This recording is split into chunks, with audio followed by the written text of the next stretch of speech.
Quand on pense à la photographie animalière, l'image qui vient en tête, c'est souvent un truc plein d'adrénaline. L'œil vissé sur le viseur, la traque frénétique pour avoir la fraction de seconde exacte où l'oiseau décolle. C'est électrique, mais franchement, c'est mentalement très épuisant. Ah oui, c'est clair, hein. Bonjour au fait. Mais oui, c'est une vraie change pour le cerveau. Bonjour Sam.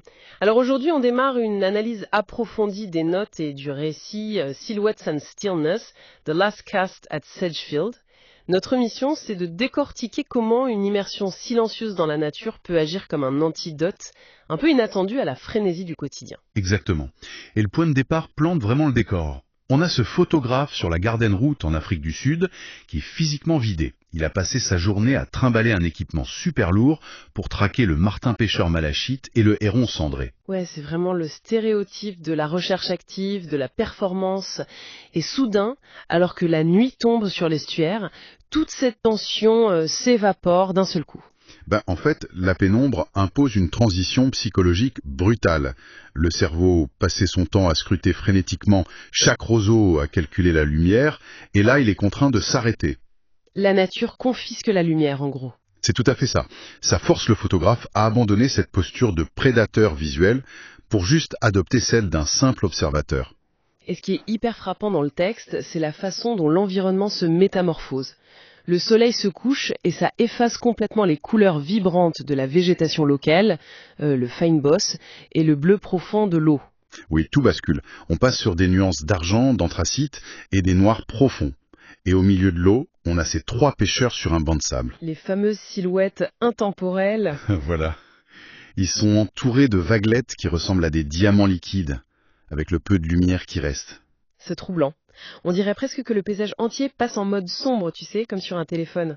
En supprimant les couleurs agressives, le bruit visuel disparaît. On est forcé de se concentrer uniquement sur les formes essentielles. L'analogie du mode sombre est parfaite pour expliquer ce qui se passe sur le plan biologique.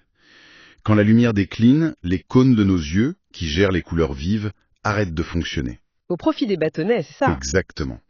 Les bâtonnets prennent le relais, et eux, ils captent seulement les contrastes et les formes. Donc le narrateur subit une chute drastique de sa charge cognitive. Sans des milliers de variables colorées à traiter, le système nerveux ralentit mécaniquement. Qui amène cet état d'apaisement mental. Mais l'ironie dans tout ça, c'est que ce repos offert par le calme, il est tout de suite contredit par ce qui se passe juste au-dessus. Ah oui, le ciel. Le ciel décrit dans le texte est loin d'être apaisant, pour le coup. On a de lourds nuages sculpturaux qui s'amassent et qui annoncent une tempête. Ouais, le contraste est immense entre le miroir calme de l'eau en bois, avec les fines lignes des cannes à pêche figées, et puis cette énergie massive et menaçante en haut. C'est comme si le monde prenait une dernière grande inspiration avant l'obscurité. Et c'est cette tension atmosphérique qui donne tout son poids à l'immobilité des pêcheurs. Ils sont juste assis là, sous un ciel bouillonnant. Et on réalise que le photographe partage le même rythme qu'eux, cette attente silencieuse, la recherche de la lumière parfaite ou de la prise. Mais attends, il y a un truc illogique là-dedans. Comment ça ? Le photographe, il est là pour ramener une image. Les pêcheurs, eux, sont là pour attraper un poisson. S'il fait nuit noire et qu'une tempête arrive, la mission est un échec total. Pourquoi est-ce que le texte décrit ce moment comme un soulagement et pas comme une frustration énorme ? C'est parce que l'objectif déclaré cache souvent une motivation beaucoup plus profonde. Le récit suggère que l'appareil photo, tout comme la canne à perche, c'est en réalité un simple alibi. Un alibi pour faire quoi ? Pour ne rien faire, justement. Dans nos sociétés, rester immobile pendant des heures à regarder l'eau, c'est vu comme improductif, voire suspect. Avoir un équipement entre les mains, ça offre une excuse socialement acceptable pour justifier le fait de rester planté là. Ah, je vois. Donc la prise ou la photo parfaite, ça devient secondaire. La véritable récompense, c'est juste de s'autoriser cet état de suspension. L'art de l'attente se suffit à lui-même. Totalement. C'est la paix trouvée dans l'attente elle-même qui justifie cette immersion dans la nature. C'est une idée qui frappe fort, surtout quand on repense à notre propre épuisement après une journée de 10 heures devant un écran. Souvent, au lieu de chercher cette immobilité, on ferme un ordinateur portable pour tout de suite allumer un autre écran. On fuit le silence. C'est le paradoxe moderne.